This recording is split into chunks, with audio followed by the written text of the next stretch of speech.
For no other reason than we didn't eat the right things, we ate rubbish food, and we didn't take exercise. And I want to add to that, too much stress. Stress as well, but food has a lot to do with it. Food and exercise. If you're diabetic, it wasn't a foregone conclusion that you're diabetic. That's a product of years and years of you abusing yourself. Most of the time you have a heart attack because it's years and years of you abusing your body. It's the same spiritually. If you fill your heart with wrong things, your heart will become sick. Your heart will become sick, it will become diseased.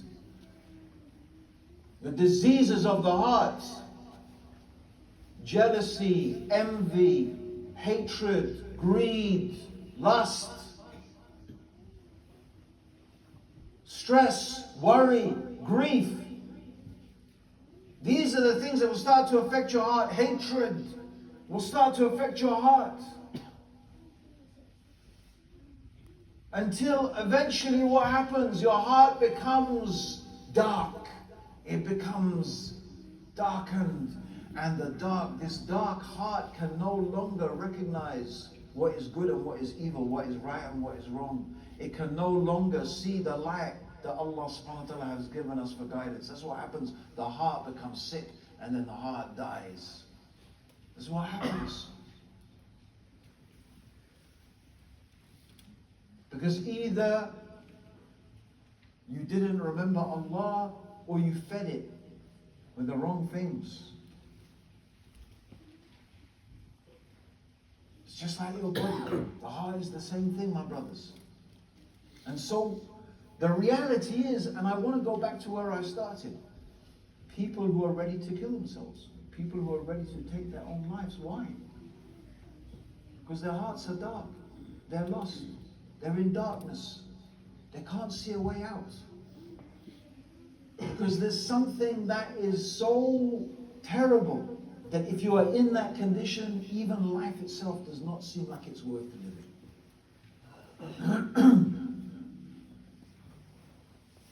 But my brothers, that could never be the case for the believer. Because the believer knows what is the purpose of life. And however bad things are, however terrible things are, however crazy things become, the believer always, they have hope. They know that life is a test. My life is short. I'm just here for a short time. Allah's testing me to see, will I be faithful? Will I be true? Will I be firm upon the path? This is the life. The life is a test to see. And this life is very short. It's a very short life, brothers. We're here for a moment. We're just here for a short little moment. Soon we'll be in our graves. Al-haqamut takafur. Hatta zultumul maqabir. The worldly life distracts you until you reach the grave. Kalla sawfa ta'alamun. Thumma kalla sawfa ta'alamun. Then you will come to know. Again, then you will come to know. Kalla law ta'alamuna ilma al-yaqeen. You'll come to know with the certain knowledge. Ilma al-yaqeen. Knowledge of certainty. لَتَرَوْنَ الْجَحِيمَ. What, my brothers? Hellfire. This is body distracted by the life. Don't. This is just life as a test.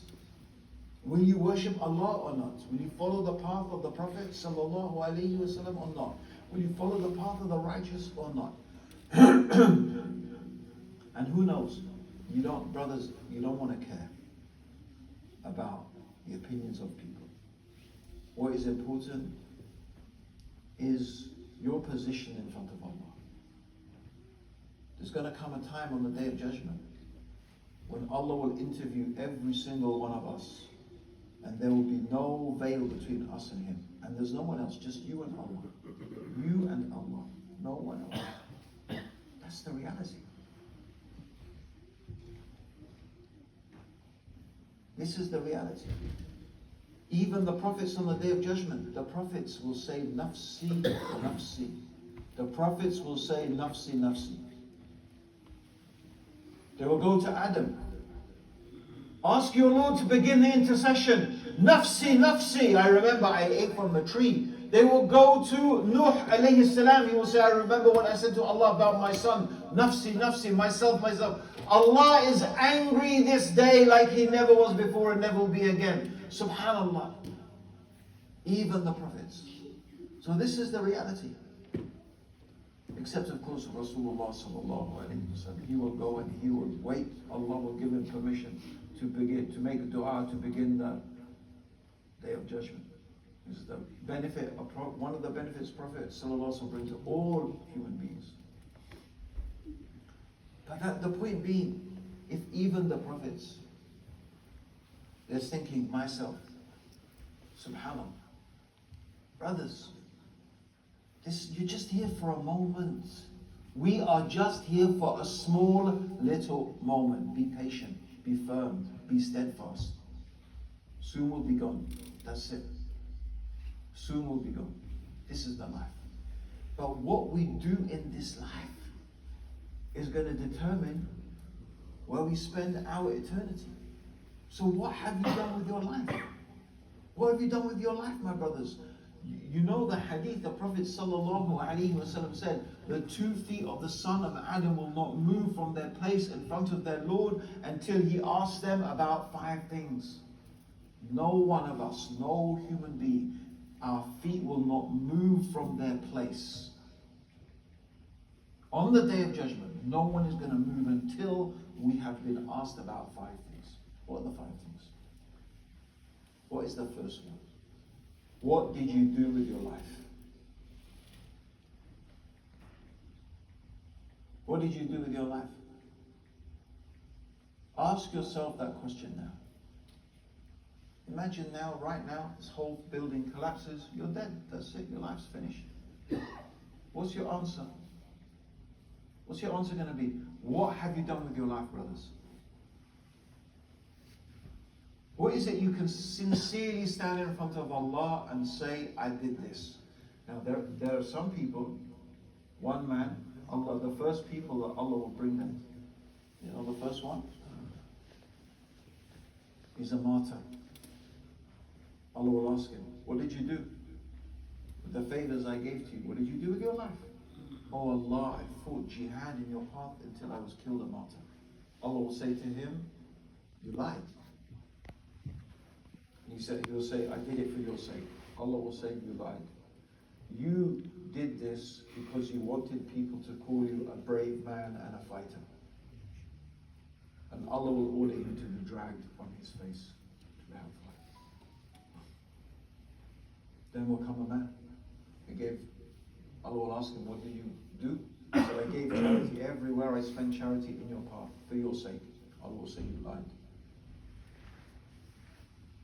You spent charity so that people will call you charitable and generous. And they called you that. And Allah will order him to be dragged on his face into the hellfire. Then will come a man who recited Quran and learned religious knowledge. What did you do with your life? Oh, I learned Quran and recited it, learned religious knowledge for your pleasure. You lied. You did that so that people will call you a qari and call you an alim, and they called you that. And Allah will order him to be dragged on his face into the hellfire. These are the first 3 people who will come in front of Allah. What did you do with your life? Now they did amazing things with their life, right? They fought jihad, they gave charity, they learned Quran, memorized Quran, but what didn't they do? They weren't sincere. You see, my brothers, honestly, it doesn't have to be something, you don't need to think like it has to be something big. But it has to be something. Like Allah's given you a life. Imagine all the food that we have consumed, all the food that we have eaten, all the resources that we have taken up as a human being. I saw once a diagram, of like how much the average Westerner, like how much they consume. Like there was a picture of their house and outside was like a pile of like, the toilet paper, right? And the tin cans and the fuel that they used and the food that they ate. And it's just, that's every single human being in your life. It's astronomical to think how much you get through. You could Think about it. How many bags of rice you've been through in your life? How many bags of flour? I was looking, I'm looking at what's going on in the Middle East right now. These preppers, the preppers, the doomsday preppers, they start prepper, and these guys are looking like they've got their heads screwed on right now. Because what's going to happen? Honestly, if the Gulf the Straits of Hormuz are closed for another however long, it's not going to take long. Food is going to start running out.